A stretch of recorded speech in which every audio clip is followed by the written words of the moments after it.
Picture this, a wooden wheel turning steadily in a stream. Water flows past and the wheel spins. No engines, no wires, just the force of moving water, doing work. It's simple, it's smart, it's ancient. And believe it or not, that same principle still powers millions of homes today. Welcome to DHydro, from innovation to implementation, a podcast series exploring how digital technologies are transforming one of the oldest and most reliable sources of renewable energy, hydropower.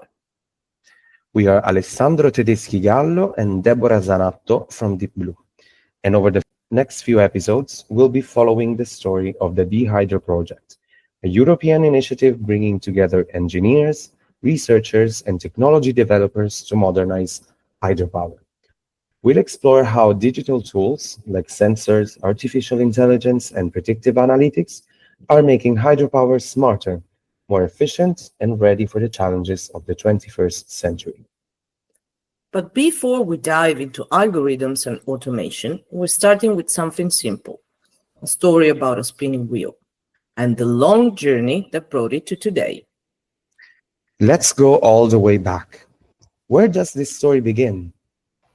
It starts more than 2,000 years ago. In ancient Greece, people built horizontal water wheels to grind grain. In China's Han Dynasty, engineers used vertical set wheels to power tools for farming and mining.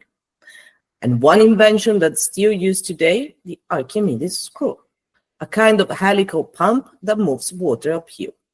That was developed around the 3rd century before Christ.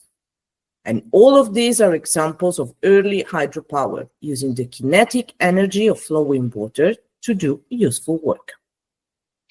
So water has always been more than just something to drink or bathe in.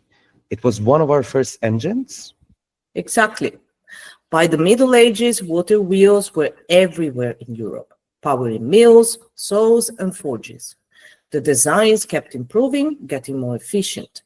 Then came the Industrial Revolution. That's when we moved from mechanical power to electrical generation. The electricity era. Right. In 1882, the first hydroelectric power plant was built in Appleton, Wisconsin. From there, we began using water to power not just machines, but cities.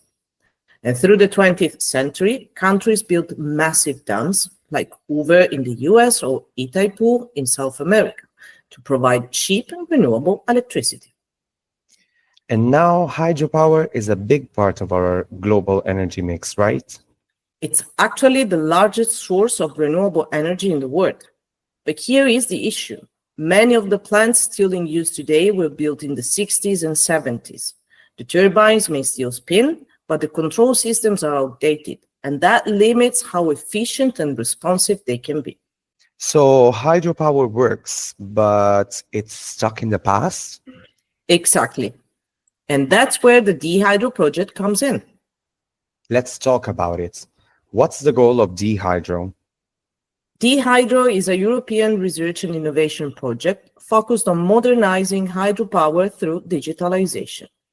We're talking about using real-time data to monitor operation more accurately, applying AI and machine learning to predict maintenance issues before they happen, creating digital twins, virtual models of power plants to simulate scenarios safely, and finally, designing smart control systems that help hydropower adapt to things like fluctuating water flow, energy demand, and environmental conditions.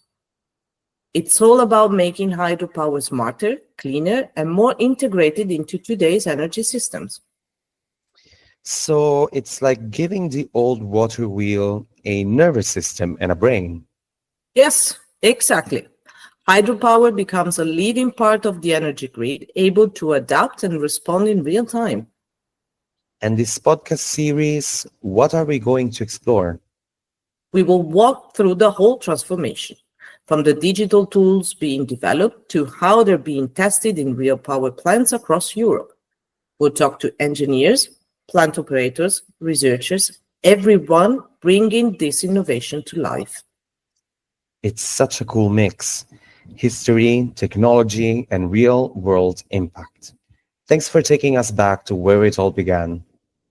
It's exciting to see what's ahead for hydropower, and I'm glad we're starting this journey with its roots. So, from ancient water wheels to smart, self-monitoring power plants, that's the path hydropower is on.